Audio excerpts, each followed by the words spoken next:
Hamza!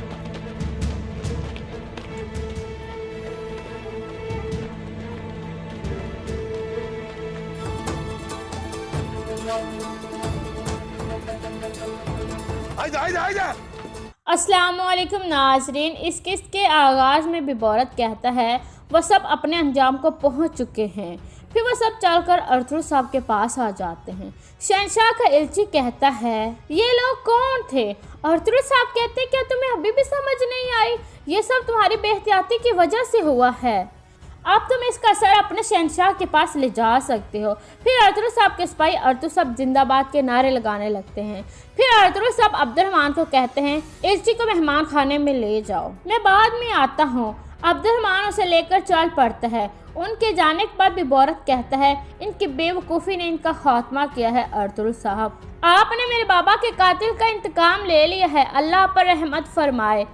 अर्थुल साहब कहते हैं इंसाफ हो गया है लेकिन सुकून अभी भी बहुत दूर है बिबोल साहब। इतने में गुंदोज भागता हुआ अंदर दाखिल होता है और कहता बाबा बामसी बहुत बुरी तरह जख्मी हो गया है। ये सुनकर अर्थुल साहब बहुत परेशान हो जाते हैं और पूछते हैं वो कहाँ है।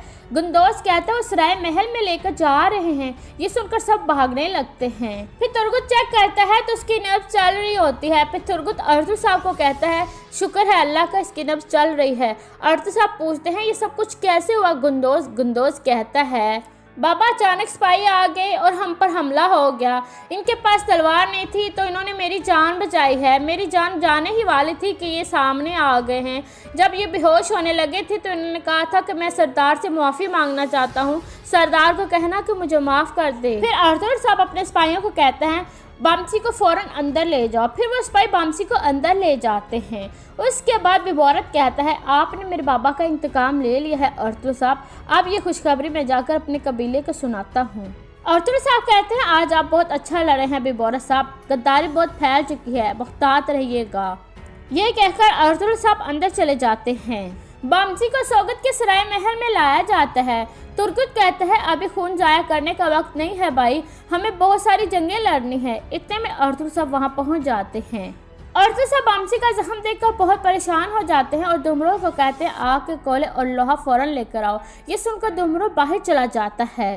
इतने में हकीम हरतुक वहाँ पहुँच जाता है। बामसी की नब्ज़ देखकर वो कहते हैं इसकी नब्ज़ बहुत स्लो चल रही है, हमें फ़ौरन इसका इलाज करना चाहिए। इतने में दुमरो वहाँ पहुँच जाता है। अर्थुल साहब फ़ौरन लोहा गर्म कर बामसी के जख्म पर लगाने लगते हैं। दूसरी तरफ जंगल में सिरमा उस जगह पहुंच जाती है जहां उस आदमी को उसने तीर मारा था। वो दिल में कहती है क्या वो आदमी मरा नहीं है। फिर वो कुछ निशान देखती है। दूसरी तरफ शहंशाह का एलची कहता है मैं शहंशाह को बताऊंगा कि हमले के दौरान आपको दरगोश को मारना पड़ा, अब आप बताएं। अर्थुल साहब कहते हैं कि आपका शहंशाह वो अमन मुआहदे पर अमल कर रहा है जो हमारे सुल्तान ने आपसे कहा था, और उन्होंने जानबूझकर दरगोश को खुला छोड़ा हुआ था और तवान अदा करके वो हम पर दोबारा उसे मुसल्लत कर देता। एलची कहता नहीं, ये सारे इल्ज़ामात बेबुनियाद हैं। अर्थुल साहब कहते हैं तो फिर आपका शहंशाह इतना कमज़ोर है कि वो एक दरगोश को नहीं पकड़ सकता। अर्थुल साहब कहते हैं मैंने दरगोश का सर उतार दिया है, अब लपके किले की हुक्मरानी मेरी होगी। ये सुनकर एलची कहता है क्या मतलब है इसका अर्थुल साहब? लब के किले के रास्ते पे मेरे सिपाही मौजूद हैं, मेरे इशारे का इंतजार कर रहे हैं। जब तुम जाओगे तो मैं लब का किला हासिल कर लूंगा। इल्ची कहता है तो इसका मतलब है कि आप जंग करना चाहते हैं। अर्थुर साहब कहते हैं लब के किले में पहले से ही जंग शुरू है। इल्ची कहता है मेरे शहंशाह ने मुझे पूरी तैयारी के साथ भेजा है, हम जंग के अलावा कोई और रास्ता भी निकाल सकते हैं। अर्थुर साहब कहते हैं किले फतह करने का सबसे बड़ा मकसद मेरा ये है कि अब मैं कोई और जंग नहीं चाहता हूँ। अगर आप मुझे किला नहीं देना चाहते तो मुझे कुछ ऐसी सरहदें दें जहाँ पर मैं अपने लोगों को आबाद कर सकूँ। इल्ची कहते हैं अगरचे मैं पूरे इख्तियार के साथ आया हूँ, लेकिन मुझे सोचने का वक्त दें। अर्थुर साहब कहते हैं ठीक है, हम कल सुबह बात करेंगे। ये सुनकर इल्ची बाहर चला जाता है। गाय के बेले में एक सिपाही हेमा खातून और सलजान खातून को बताता है कि अर्थुर साहब ने दरगोस का खात्मा कर दिया है। ये सुनकर हेमा खातून और सलजान खातून बहुत खुश हो जाती हैं। हेमा खातून कहते हैं क्या कोई और खबर है? सिपाही कहता है जी, बामसी लड़ाई के दौरान शदीद जख्मी हो गया है, वो सराय महल में उसका इलाज चल रहा है। हकीम हरतुक भी वहाँ मौजूद हैं। ये सुनकर हेमा खातून और सलजान खातून बहुत परेशान हो जाती है। फिर सलजान खातून कहती है अगर हिफ्जा खातून को इसके बारे में पता चला तो वो बहुत परेशान हो जाएंगी। हेमा खातून कहती है चलो जाकर उसे तसल्ली देते हैं। ये कहकर वो बाहर चली जाती हैं। दूसरी तरफ सौगत में बामसी अभी तक बेहोश पड़ा था। तुर्गुत उसकी हालत पे बहुत परेशान था और कहता है अभी तक इसका जिस्म तप रहा है। हकीम हरतुक कहता है मेरे सारे औजार काई कबीले में है, हम वहाँ इसे ले जाते हैं और इसका अच्छे तरीके से इलाज करते हैं। दूसरी तरफ सौगत में दरगोस का सर लटका दिया जाता है। सौगत के लोग उसे देखकर कहते हैं अच्छा हुआ ये गद्दार कुत्ता मारा गया। इतने में बिलगी खातून भी सौगत पहुंच जाती है। फिर वह दरगोस का लटका हुआ सर देख लेती है। फिर वो उसके जहन में वो ख्याल आता है जिसमें उसने अर्थुर साहब से वादा किया था कि जब उस आदमी को वो मिलेगी तो अर्थुर साहब को सारी मालूमात बताएगी। फिर ये बिलगी खातून कहती है अगर इसमें मेरे भाई का हाथ हुआ तो मैं क्या करूंगी, बहुत लड़ाई और खून खराबा होगा, या अल्लाह मेरी मदद करो। वो दिल में सोच रही थी। इतने में दुर्मुर वहां पहुंच जाता है और दरगोस वाली लड़ाई से आगाह करता है। फिर बिलगी खातून पूछती है क्या अर्थुर साहब यही हैं? दुमरू कहते हैं हाँ वो यही हैं। दूसरी तरफ काय के बेले में हेमा खातून हिफ्जा खातून को बताती हैं कि अर्थुर साहब और दरगोस के दरमियान लड़ाई शुरू हो गई थी और इसी दौरान बामसी जख्मी हो गया है। ये सुनकर हिफ्जा खातून बहुत परेशान हो जाती है और रोने लगती है और कहते हैं मैं अब भी वहाँ जाऊंगी, मैं जब तक बामसी को ना देखूंगी मुझे सुकून नहीं आएगा। लेकिन सलजान खातून और हेमा खातून से समझाती हैं और कहती हैं तुम कबीले में ही रहो। दूसरी तरफ सौगत में बिलगी खातून अर्थुर साहब के पास पहुंच जाती है और कहती है मैं जानती थी कि आप मेरे बाबा का इंतकाम जरूर लेंगे। अर्थुर साहब कहते हैं सिर्फ एक दुश्मन को मार देने से हम खुशी नहीं मना सकते बिलगी खातून, अभी बहुत सारे दुश्मन हैं। बिलगी खातून कहती है कौन से दुश्मन? अर्थुर साहब कहते हैं दरगोस अल्पास्ती के साथ मिलकर काम कर रहे थे। बिलगी खातून कहती है लेकिन मुझे तो पता चला था कि अल्पास्ती मर चुका है। अर्थुर साहब कहते हैं नहीं वो नहीं मरा था, ये सब उसकी एक चाल थी। बिलगी खातून कहते हैं अब हम उस चालाक आदमी को कैसे पकड़ेंगे अर्थुर साहब? फिर अर्थुर साहब कहते हैं आपने मुझे उस निशान वाले आदमी के बारे में बताया था, क्या आपने उसे दोबारा देखा? बिलगी खातून खामोश हो जाती है। फिर अर्थुर साहब कहते हैं अगर आपने मुझसे कुछ छुपाया तो ये बहुत से मासूमों की जान से खेलेंगे। बिलगी खातून कहती हाँ मैंने देखा था, वो हमारे कबीले में था। ये सुनकर अर्थुर साहब मुस्कुराने लगते हैं और यहाँ पर इसका अख्तिताम हो जाता है।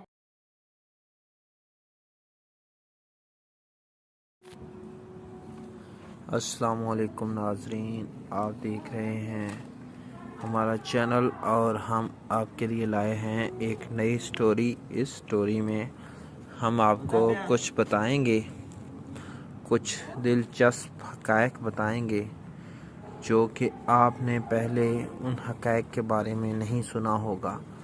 तो चलते हैं अपनी स्टोरी की तरफ और आपको बताते हैं कि आज के ताज़ा तरीन हक़ाइक़ क्या हैं। कुछ व्हाट्सएप के बारे में अगर बात की जाए तो व्हाट्सएप के जो इस वक्त सूरत हाल है वो कुछ यूँ है कि जैसे कि आप जानते हैं कि व्हाट्सएप के सब्सक्राइबर दिन ब दिन बढ़ते जा रहे हैं, जिस वजह से यूज़र मैं सब्सक्राइबर कह गया, तो जो यूज़र हैं वो दिन ब दिन बढ़ते जा रहे हैं, जिस वजह से व्हाट्सएप ने आप अपने कुछ न्यू फीचर लॉन्च किए हैं ان فیچر کے بارے میں ہم آپ کو بتانے جا رہے ہیں کہ وہ کون سے فیچر ہیں جو اب آپ نیکسٹ آنے والے وقت میں یوز کر سکتے ہیں۔ وہ کچھ فیچر اس طرح کے ہیں: صارفین اپنے واٹس ایپ آئیکن کو گولڈ میں کیسے تبدیل کر سکتے ہیں، طریقہ جانیے۔ ویب ڈیسک واٹس ایپ نے اپنے صارفین کے لیے نئے سال کی خوش آمدید کہنے کا نیا طریقہ متعارف کرا دیا ہے، جس میں انہوں نے کچھ نئی چیزیں ایڈ کی ہیں، جس کے بارے میں ہم آپ کو وضاحت کے ساتھ بتاتے ہیں۔ ایک تو انہوں نے اپنا نئے سال کے موقع پر اپنا ایک نیا یعنی کہ جو لوگو جسے کہتے ہیں، فرض کرو ہم لوگو کہتے ہیں، وہ لوگو جو ہے وہ انہوں نے ایک قسم کا چینج کیا ہے، ٹھیک ہے۔ تو اس میں کچھ اس طرح ہے، واٹس ایپ نے اپنے صارفین کے لیے نئے سال کو خوش آمدید کہنے کا نیا طریقہ متعارف کروا دیا ہے۔ تفصیلات کے مطابق واٹس ایپ نے صارفین کے لیے نئے سال 2022 کو منتخب انداز میں منانے کا موقع دیتے ہوئے اعلان کیا کہ صارفین واٹس ایپ آئیکن کو سبز کے بجائے سنہری رنگ میں تبدیل کر سکتے ہیں۔ واٹس ایپ حکام کا کہنا ہے کہ نئے سال کے استقبال کے لیے نہ صرف گھروں کو سنہری رنگ سے سجایا جائے گا بلکہ آپ کا موبائل فون بھی سنہری رنگ میں چمک سکتا ہے۔ صارفین واٹس ایپ آئیکن کے لیے تبدیل کر سکتے ہیں۔ اس کے علاوہ ہم آپ کو پہلی چیز یہ ہے کہ آپ کے سمارٹ فون میں نووا لانچر موجود ہو، جو کہ گوگل پلے اسٹور سے ڈاؤن لوڈ کی جا سکتی ہے۔ پھر آپ کو ایپ کو کھولنی ہے اور اپنے موبائل ڈیوائس پر اپنی پسند کا ڈیزائن منتخب کرنا ہے۔ بعد ازاں آپ کو سنہری واٹس ایپ آئیکن کی تصاویر تلاش کرنا ہوں گی، جو تصاویر آپ کو سبز یہاں پہ میں تھا بعد ازاں آپ کو سنہری واٹس ایپ آئیکن کی تصاویر تلاش کرنا ہوں گی، جو تصویر آپ کو سب سے زیادہ پسند آئے اسے ڈاؤن لوڈ کریں۔ اب 2 سیکنڈ تک کے لیے واٹس ایپ آئیکن پر ٹیپ کریں، جس کے بعد آپ کے لیے واٹس ایپ آئیکن کی تصویر بدلنے کا آپشن آ جائے گا۔ یہاں سے اپنے موبائل میں ڈاؤن لوڈ ہوا سنہری واٹس ایپ لوگو کا انتخاب کریں۔ یاد رکھیں کہ واٹس ایپ کے آئیکن والی تصاویر PNG فارمیٹ میں ہونی چاہیے۔ اس کے علاوہ نیکسٹ ہم آپ کو ایک خبر دینے جا رہے ہیں، وہ بھی آپ سن لیں۔ یہ ایک نئی خبر آئی ہے جس میں یہ کچھ امیزنگ یہ ISH آپ کو ایک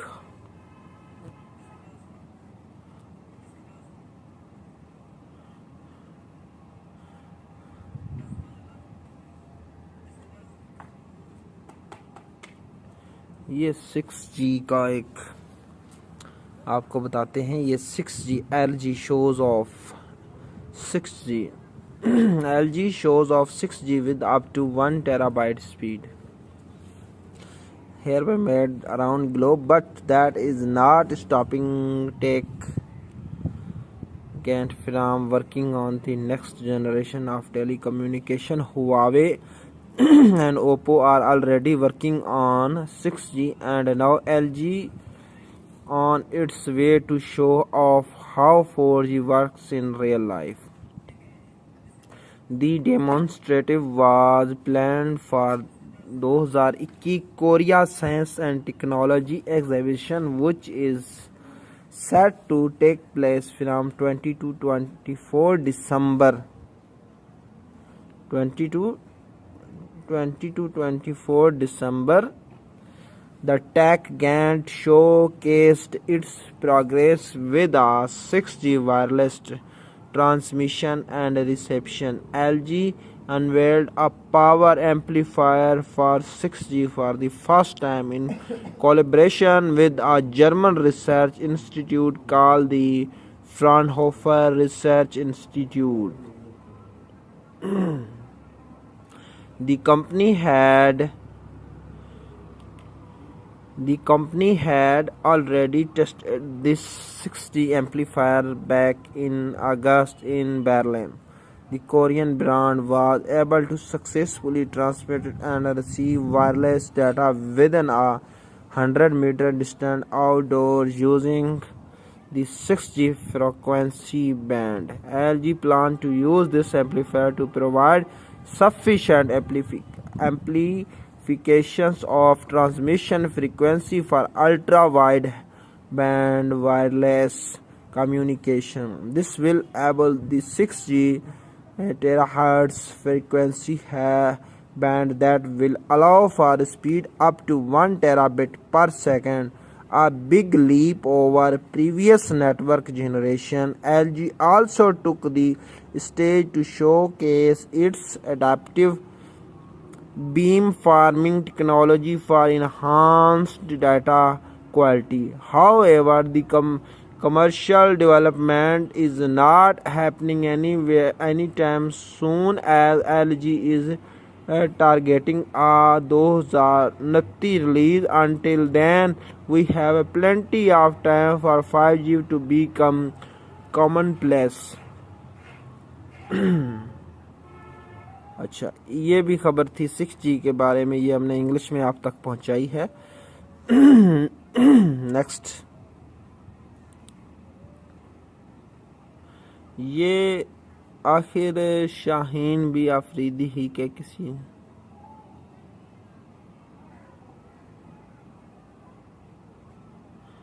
ये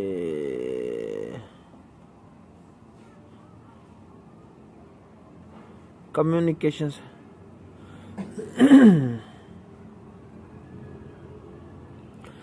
कम्युनिकेशन अभी ये एक नई खबर है, ये अभी हम आप तक पहुंचाते हैं। तो सैटेलाइट ये है communications satellites launches into orbit to deliver high speed internet.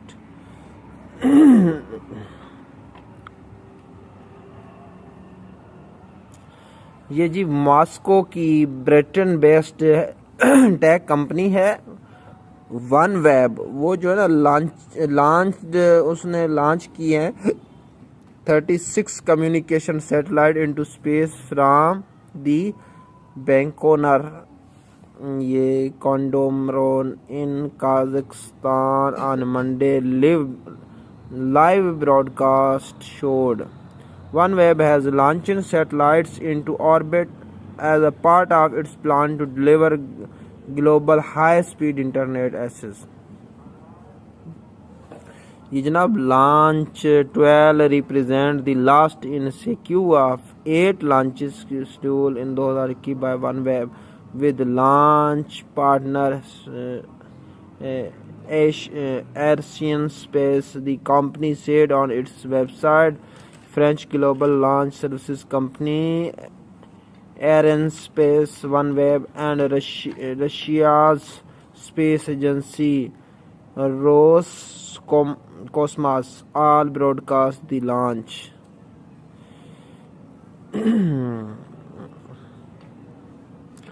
Earlier this year, OneWeb said a launch from Russia's Far East would allow it to offer connectivity everywhere north of 50 degrees latitude. OneWeb has listed the United Kingdom, Alaska, Northern Europe, Greenland, Iceland, continental USA, the Arctic seas, and Canada as areas should be offered full connectivity.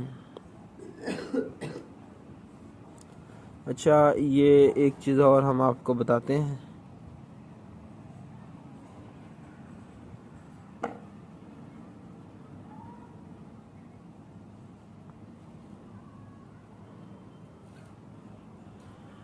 یہ high speed wi fi 6 technology.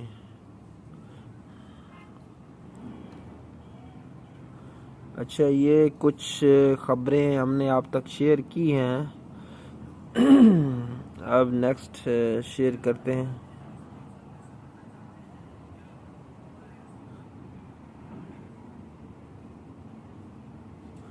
بھارتی روپیہ Asia کی بدترین currency قرار.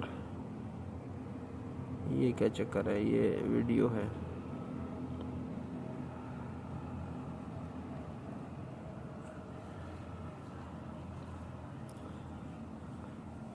کچھ اردو میں خبر مل جائے. اچھا، یہ کیا ہے؟ Rupees drops to another. اچھا، یہ کچھ ڈالر ریٹس کیا ہے؟ یہ کیا ہے؟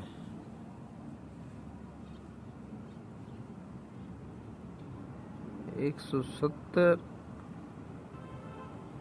منڈے. یہ کیا ہے؟ سنڈے منڈے پہ ٹیوزڈے پھر یہ کیا اتنا ڈاؤن ہو گیا؟ سیدھا $8 ڈاؤن ہوا تھا.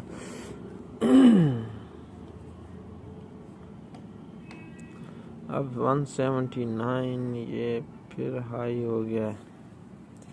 چلو خیر، یہ تو ہوتا رہتا ہے اس طرح کے کاموں میں. یہ جناب پاکستانی کرنسی جو کہ ڈاؤن ہو گئی تھی، یہ کچھ چیزیں ہم آپ کو بتا رہے تھے، تو اس میں سے کچھ ہم نے بتائی ہیں اور باقی کچھ بھی آپ کو بتا دیں گے. تو اس طرح ہمارا یہ جو سفر ہے یہ جاری رہے گا. یہ کچھ چیزیں آئی ہیں میرے پاس، تو نہیں آئی، چلو خیر آ جائیں گی، کوئی مسئلہ نہیں ہے، وہ بھی ہم آپ تک پہنچا دیں گے. تو بات کرتے ہیں سم تھنگ نیو، جو کہ ایک نئی چیز آتی ہے. آج ہم آپ کو ایک سٹوری بھی سناتے ہیں. یہ کچھ سٹوریز ہم فیس بک پر بھی ریڈ کر لیتے ہیں. یہ جناب ہمارے دوست ہیں، تو یہاں پہ ایک چیز آپ کو بتاتے ہیں. یہ میرے کچھ دوست آئے تھے گھومنے کے لیے، تو یہ سب وہی کھڑے ہیں. یہ ان کی تصویر لی گئی ہے، اور یہ بھی دوست ہیں ہمارے.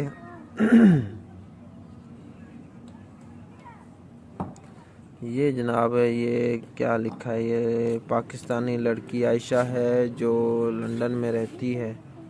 ہاں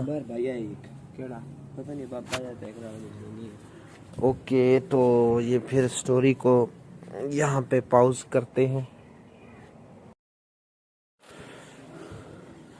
آج کا سوال ہے، چٹان کسے کہتے ہیں؟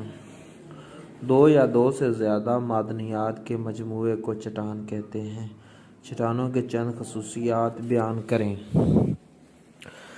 چٹانیں چکنی مٹی کی طرح نرم بھی ہوتی ہیں اور ہیرے کی طرح سخت بھی ہوتی ہیں.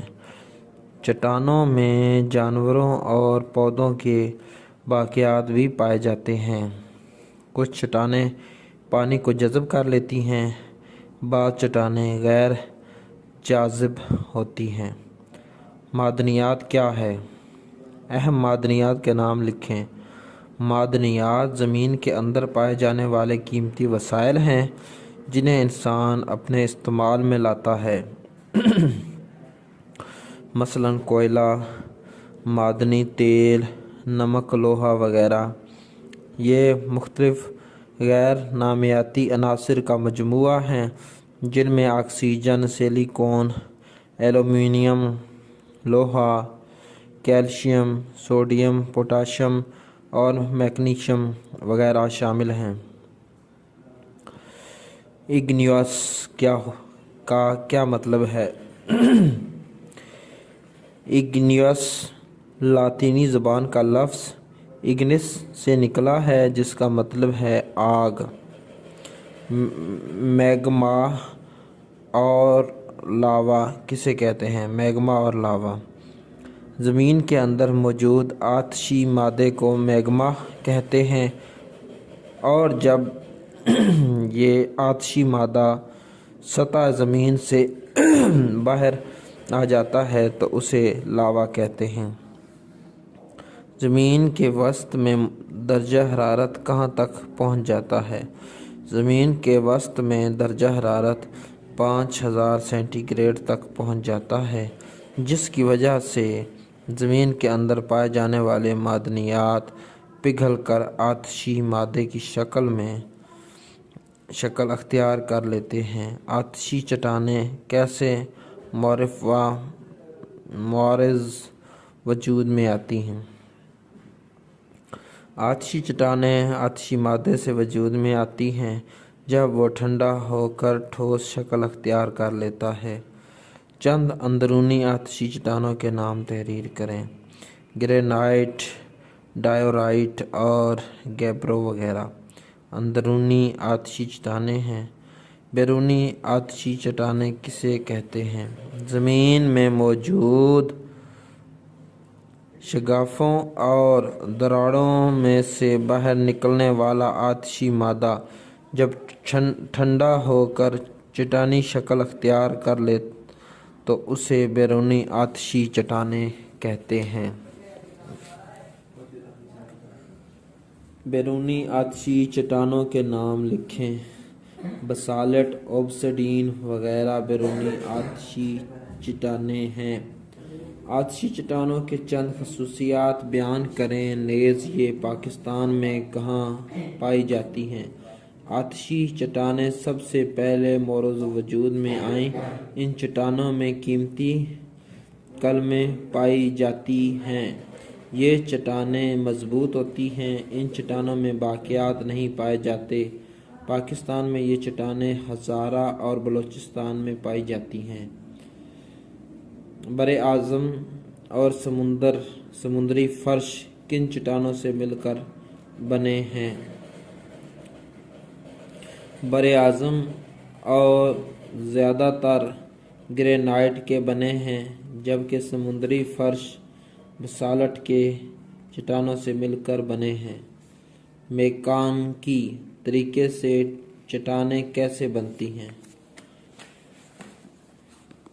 हवा, दरिया और ग्लेशियर मुख्तलिफ तरीक़ों से चट्टानों को तोड़ते हैं और उस टूटते हुए मवाद को अपने साथ मुंतकिल करके जा बजा तह दर तह बिछा देते हैं।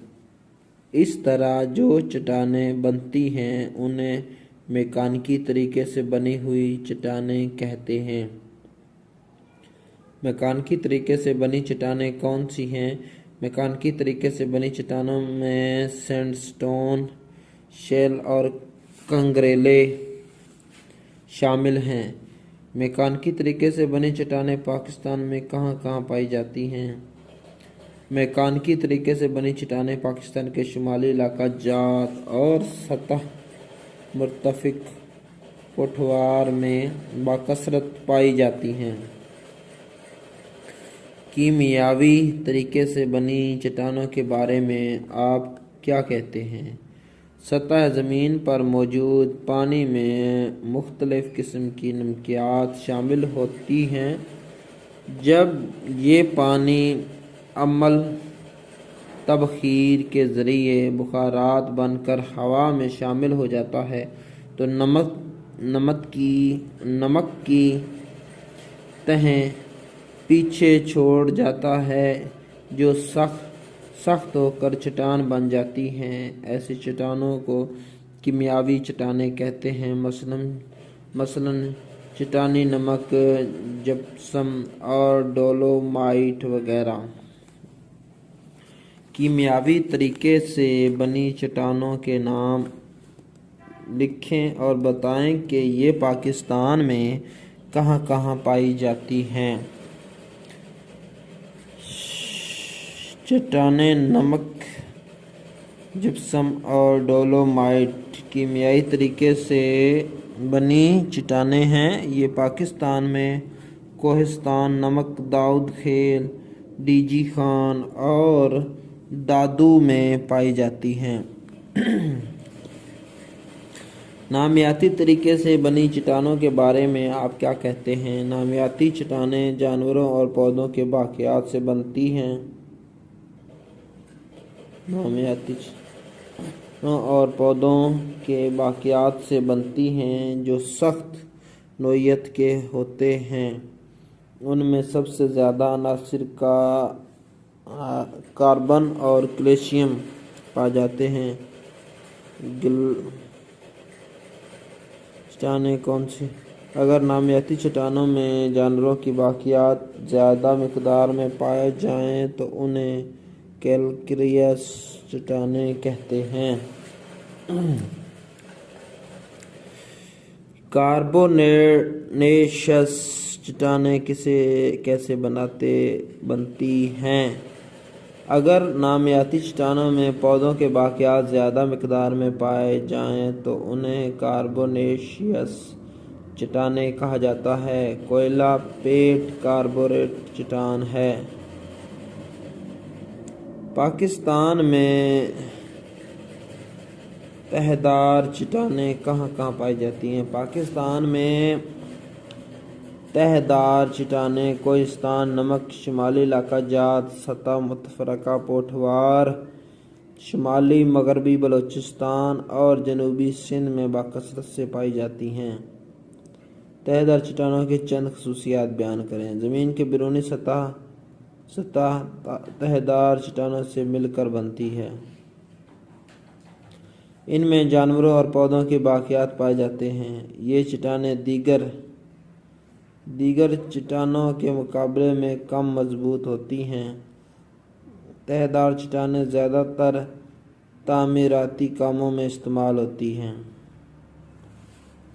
मुत्तगीरा चट्टानें कैसे बनती हैं? सतह ज़मीन पर मौजूद चट्टानें टूट फूट का शिकार हो जाती हैं और वो किसी वजह से ज़मीन में धंस कर तबाह हो जाती हैं। इसके अलावा ज़मीन के अंदर मौजूद चट्टानें भी बाज़ औक़ात अपनी असल शक्ल तब्दील कर लेती हैं। ऐसी चट्टानों को तब्दील शुदा या मुत्तगीरा चट्टानें कहते हैं। चट्टानों में तब्दीली के दो बड़ी वजूहात हैं।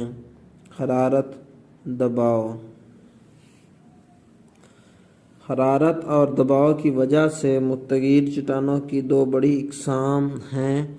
हरारती तब्दीली से बनने वाली चट्टानें, हरकियाती तब्दीली से बनने वाली चट्टानें।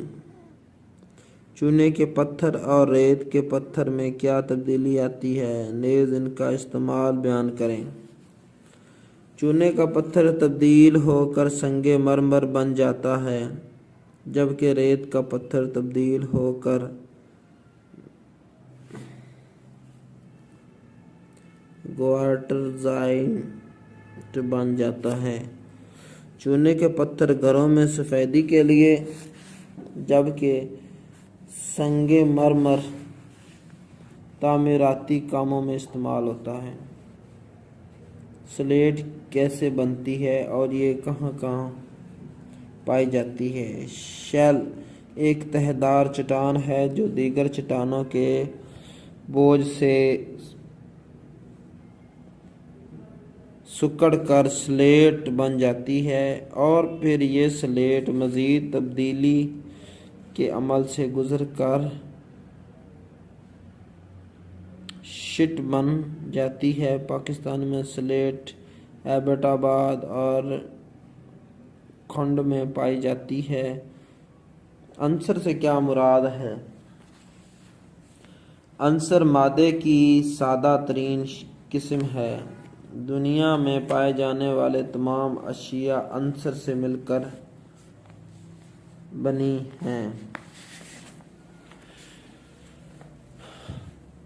बड़े ज़मीनी खदोखाल, इनमें से एक आतिशफ़िशां पहाड़ है, हिमालय, हार्ज, कराकाटुआ, रॉकीज़। ब्लॉक नुमा पहाड़ हैं, हार्ज, रॉकीज़, मेयान, एटना। इनमें से एक मलफ़ोफ़ा पहाड़ी सिलसिला है, फ्यूजीयामा, हिमालय, हार्ज, कोटोपेकेसी। सतह मुर्तफ़ा जो बुलंद पहाड़ों के दरमियान वाक़े होती है कहलाती है।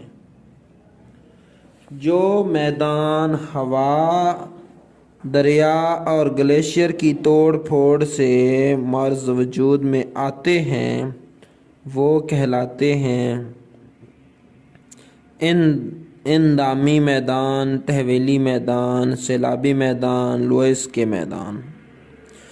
चूने के पत्थर पर मुश्तमिल मैदानों को कहते हैं लोइस के मैदान, रेगिस्तानी मैदान, कार्स्ट मैदान, ग्लेशियाई मैदान। एल्प्स का पहाड़ी सिलसिला कहलाता है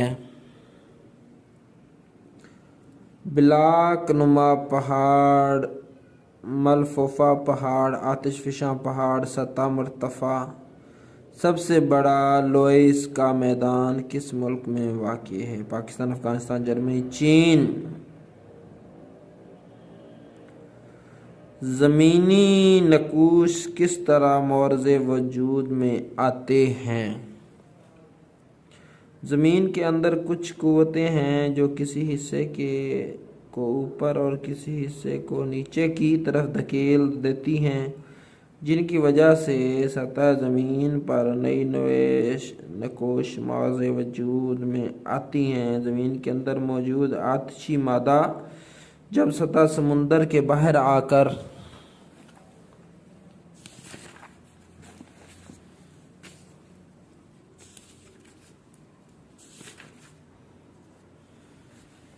जनाब, यहाँ पे एक मैसेज हम छोड़ने जा रहे हैं। दुनिया की आबादी, दुरुस्त जवाब पर टिक लगाएं। दुनिया की आबादी के कितने फ़ीसद एशिया आबाद है? 6, 11, 14, 95.69। दुनिया में 1 मुरब्बा किलोमीटर में कितने लोग आबाद हैं? इनमें से किस मुल्क में आबादी की शरह अफ़ज़ाइश सबसे ज़्यादा है? ऑस्ट्रेलिया, लाइबेरिया, जनूबी अफ्रीका, पाकिस्तान। किस मुल्क में बूढ़ों का तनासुब सबसे ज़्यादा है? Liberia, Germany, Uganda, Japan. इनमें से किस मुल्क में आबादी की शरह अफ़ज़ाइश सबसे कम है? नाइजीरिया,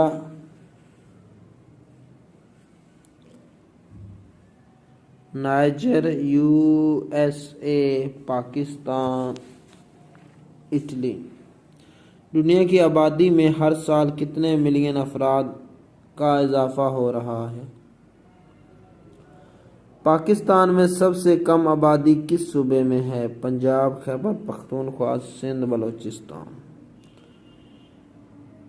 पाकिस्तान की आबादी में औरतों का तनासुब कितने फ़ीसद है? पाकिस्तान के किस सूबे में देही आबादी का तनासुब सबसे ज़्यादा है?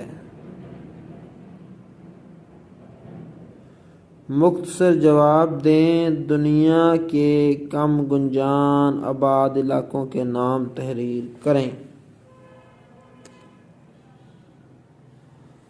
उम्र के लिहाज से आबादी को मुख्तलिफ हिस्सों में तकसीम करें।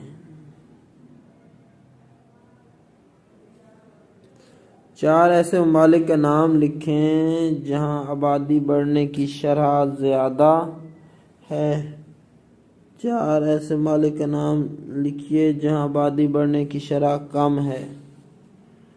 زیادہ شراب ذائقے والے ممالک کے نام: لائبیریا، نائجیریا، افغانستان، پاکستان۔ کم شراب ذائقے: اٹلی، انگلینڈ، جنوبی افریقہ، USA۔ پاکستان کو بڑھتی ہوئی آبادی کی وجہ سے کن مسائل کا سامنا ہے؟ ناخواندگی، بے روزگاری، طبی سہولیات کی کمی، پانی اور بجلی کی کمی۔ فی مربع کلومیٹر لوگوں کی تعداد کو آبادی کی گنجائش کہتے ہیں۔ دنیا کے زیادہ گنجان آباد علاقوں پر تفصیلی نوٹ لکھیں۔ اچھا جی، سوال ہے مشرقی، جنوبی مشرقی اور جنوبی ایشیا۔ اس علاقے میں چین، Japan, Indonesia, Philippines, Vietnam, Bharat, Pakistan اور بنگلہ دیش شامل ہیں۔ اس علاقے میں زرخیز وادیاں اور معتدل ساحلی علاقے زیادہ آبادی کی بڑی وجوہات ہیں۔ مغربی اور وسطی یورپ: اس علاقے میں فرانس، بیلجیم، ہائی لینڈ، جرمنی، پولینڈ، چیک ریپبلک اور آسٹریا جیسے ممالک شامل ہیں۔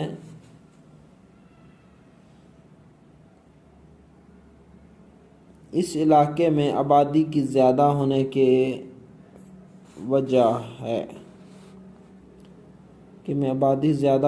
کی بڑی وجہ موزون آب و ہوا اور صنعتی ترقی ہے۔ اچھا جی، اب ہم آپ کو ایک اور چیز بتاتے ہیں۔ کچھ انسانی بستیاں، یہ کچھ ٹاپک ہے، اس کے بارے میں بھی بات چیت کر لیتے ہیں۔ لاہور کس دریا کے کنارے واقع ہے؟ ظاہری بات ہے دریائے راوی ہے ادھر، تو یہ دوسرا۔ قدیم شہر بابل کس ملک میں واقع ہے؟ چین، Pakistan, Iraq, Mexico. Iraq, I think Iraq ہوگا اس کا، ہاں۔ دریاؤں کے کناروں کے ساتھ واقع بستیاں کس شکل کی ہوتی ہیں؟ گولائی دار۔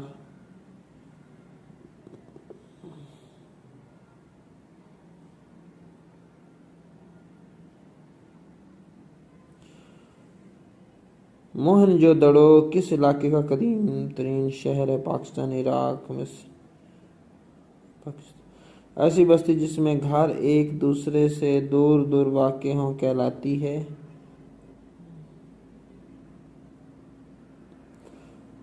مکہ، یروشلم اور ویٹیکن سٹی کی وجہ شہرت کیا ہے؟